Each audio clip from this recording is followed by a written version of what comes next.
శ్రీనివాస్ రెడ్డి గారు నమస్తే. నమస్తే అండి.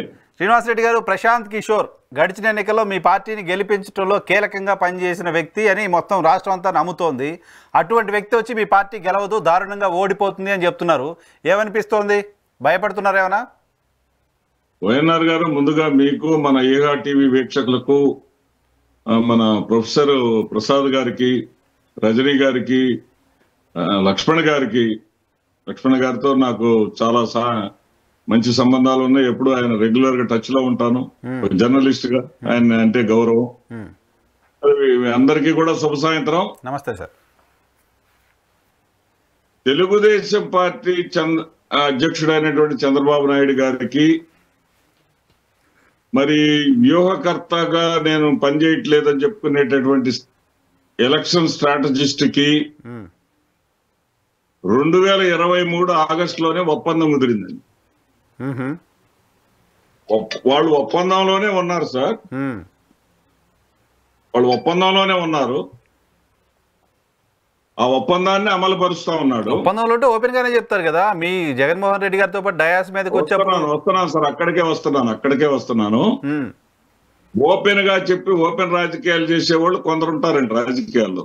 జగన్మోహన్ రెడ్డి లాంటి వాళ్ళు ఆ తరగతికి చెందిన వాళ్ళు. వెన్నుపోటు రాజకీయాలు, దొంగచాటు రాజకీయాలు చేసేవాళ్ళు కొందరు ఉంటారు. వాళ్ళే చంద్రబాబు నాయుడు. సార్, ప్రశాంత్ కిషోర్ చంద్రబాబు నాయుడు గారి కోసం పనిచేస్తున్నట్టే నిజానికి తెలుగుదేశం పార్టీ క్యాడర్ కానీ వాళ్ళందరూ కానీ జోష్ ఉంటది. దాన్ని దాచిపెట్టుకొని సార్ నన్ను చెప్పనండి. నా ఒపీనియన్ పూర్తిగా మీకు విన్న తర్వాత యాక్చువల్ గా అర్థమైపోతుంది. ఏంటంటే వీళ్ళు ఒకప్పుడు ఆంధ్రప్రదేశ్ రాష్ట్రం ఇంత దరిద్రం కావటానికి కారణము ప్రశాంత్ కిషోర్ అనేటటువంటి వాడు వ్యూహాలు ఇచ్చాడు. ఆ వ్యూహాల వల్ల పాలనా అనుభవం లేనటువంటి, పాలనకు పనికిరానటువంటి వ్యక్తి అధికారంలోకి వచ్చాడు. ఈ పాపం అంతా కూడా ఎవరిదంటే ప్రశాంత్ కిషోర్దే. అతను బీహార్ డెకాయిట్. అతను చాలా ఈ బీహార్ రాష్ట్రం లాగా ఆంధ్రప్రదేశ్ రాష్ట్రాన్ని చేయదలుచుకున్నాడు అని ఇష్టం వచ్చినట్టు మాట్లాడారు సార్. మాట్లాడితే దానిని ప్రశ్నిస్తారని ప్రజలు, ఆ బీహార్ డకాయిటే మీకు ఇప్పుడు కావాల్సి వచ్చారా అని చెప్పేసి అడుగుతారని రాజకీయ వ్యూహంలో భాగంగా నేనేదో ఊరికే వచ్చాను, నాకేం సంబంధం లేదు, నేను తెలుగుదేశం పార్టీతో ఎలాంటి చేయట్లేదు, స్ట్రాటజిస్ట్ గా నేను మానేసి చాలా రోజులైందని చెప్పేసి ఒక అందమైన అబద్ధాన్ని చెప్పాడండి. అబద్ధాన్ని చెప్పడం ఎందుకోసం చెప్పాడంటే, ఒక పార్టీ అధికార ప్రతినిధిగా మాట్లాడింది వేరు, లక్ష్మణ్ గారు లాంటి వాళ్ళు జర్నలిస్ట్ గా మాట్లాడింది వేరు. ఒక పార్టీ అధికార ప్రతినిధిగా మాట్లాడితే ఆయన పార్టీ గురించి ఆయన డబ్బా కొట్టుకుంటున్నాడులే అంటారు. ఈయన వ్యూహకర్త కాకుండానే, వ్యూహకర్త అనే విషయాన్ని బయట పెట్టకుండా, వ్యూహకర్తగా తీసుకోవాల్సినటువంటి జీతం తీసుకుంటూ, తీసుకోవాల్సినటువంటి డబ్బులు తీసుకుంటూ ఆయన స్ట్రాటజిస్ట్ గా మాట్లాడతాడు అనమాట. ఇప్పుడు స్ట్రాటజిస్ట్ గా ప్రజల్ని మోసం చేయటం, ఇదంతా కూడా ఒక వ్యూహం, రాజకీయ వ్యూహంలో భాగంగా జరుగుతా ఉంది.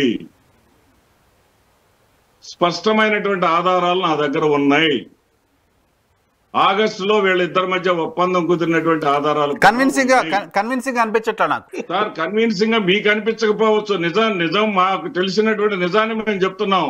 మమ్మల్ని కన్విన్స్ చేయండి. అది ఎలాగని నా పాయింట్ ఏంటంటే, ఆయన అధికార ప్రతినిధి కాదు, బయటకు వచ్చి మీడియాలో ప్రసంగాలు ఇచ్చి బయట సర్వేలు చేస్తూ, నాకు తెలిసిన ఇన్ఫర్మేషన్ ఏంటంటే, ప్రశాంత్ కిషోర్ గురించి నేను ఫాలో అవుతున్న దాని ప్రకారం, ప్రశాంత్ కిషోర్ అనే వ్యక్తి సర్వేలు చేయడు.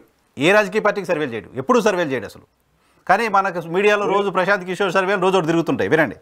సో మీరు ఇప్పుడు ఆయన ఇంటర్నల్గా స్ట్రాటజీ చేస్తూ, ఈవెన్ వైఎస్ఆర్ కాంగ్రెస్ పార్టీ కోసం పనిచేస్తున్న టైంలో కూడా ఎప్పుడు వచ్చి ప్రెస్ కాన్ఫరెన్స్ పెట్టి మీడియాలో మాట్లాడడం లేదు. ఇప్పుడన్నా అప్పుడప్పుడు మాట్లాడుతున్నారు తప్ప, అప్పుడెప్పుడు కూడా బయటకు వచ్చి మాట్లాడాలి. ఆయన ఇంటర్నల్గా స్ట్రాటజీ మాత్రమే చేస్తూ, పార్టీకి సంబంధించి ఇంటర్నల్గా ఎక్కడ వీక్ ఉన్నారు, ఎక్కడ బలంగా ఉన్నారు, ఏంటి ఇది బ్యారీ చేసుకుంటూ మాత్రమే పనిచేయడం స్ట్రాటజిక్గా ఆయన చేసే పని. ఆ పనిని దాచిపెట్టి చేస్తూ బయటకు వచ్చి మీడియాతో మాట్లాడాల్సిన అవసరం ఏ రకంగా తెలుగుదేశం పార్టీ గెయిన్ అవుతుంది అనే పాయింట్. ఇప్పుడు స్ట్రాటజిస్ట్ గా పనిచేస్తే ఈ నిందలన్నీ ఎదుర్కోవాల్సి వస్తుందని నేను స్ట్రాటజిస్ట్ గా ఏ పార్టీకి చేయటం లేదు.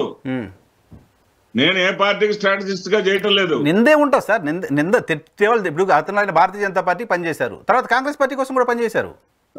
సార్ వినండి సార్, ఏ పార్టీకి నేను పని చేయటం లేదు. కానీ ఆంధ్రప్రదేశ్ లో పరిస్థితి ఇది అంటే నా మాటకు విలువ ఉంటది. అది చంద్రబాబు నాయుడు ఈయన యొక్క వ్యూహం. అది మీకు నేను చెప్పేది. ఎందుకంటే వ్యూహం అనే మాట ఎందుకు వాడుతున్నానంటే, ఇదే కాకుండా అతను ఏం చెప్తున్నాడు, ప్యాలెస్ కే పరిమితం అయ్యాడు. ప్యాలెస్ కు పరిమితం అయ్యాడు అనే డైలాగ్ ఎవరిదంటే ప్రశాంత్ కిషోర్ డైలాగ్ అది. మరి నవరత్నాలు ప్రపోజల్ చేసింది. ఇప్పుడు సంక్షేమ రాజ్యం వస్తే ఉద్యోగాలు పిల్లలకు ఉద్యోగాలు లేకపోతే ఓట్లు వేయరు అని చెప్పేసి అంటున్నాడు. మాకు స్ట్రాటజిస్ట్ గా పనిచేసినప్పుడు నవరత్నాలు ఎందుకు ఇచ్చాడండి? ఎవరు ఇచ్చారండి? అతనే కదా ఇచ్చింది. అప్పుడు సంక్షేమ రాజ్యంతో తెలుగుదేశం పార్టీని ఓడించామా? అప్పుడు వైసీపీ అధికారంలోకి వచ్చిందా? మరి ఇదే సంక్షేమాన్ని తెలంగాణలో అమలు చేశారు కదా. సంక్షేమాన్ని తెలంగాణలో అమలు చేసినటువంటి ఆ సంక్షేమ రాజ్యాన్ని అమలు చేయబట్టే కదా తెలంగాణలో కాంగ్రెస్ పార్టీ అధికారంలోకి వచ్చింది. సంక్షేమం అనేది ఆశలు చూపబట్టే కదా 6 గ్యారంటీస్ అని.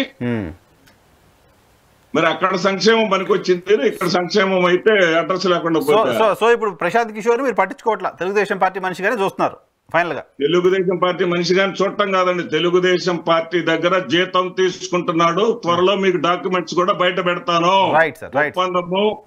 ఒప్పందం ఉంది, కాకపోతే దొంగచాటుగా చేస్తాను. నేను అన్ని మానేశానండి, నా మాటలు నమ్మండి. ఆంధ్రప్రదేశ్ పరిస్థితి ఇదండి. Okay okay, got it. వ్యూహం అండి. అర్థమైంది.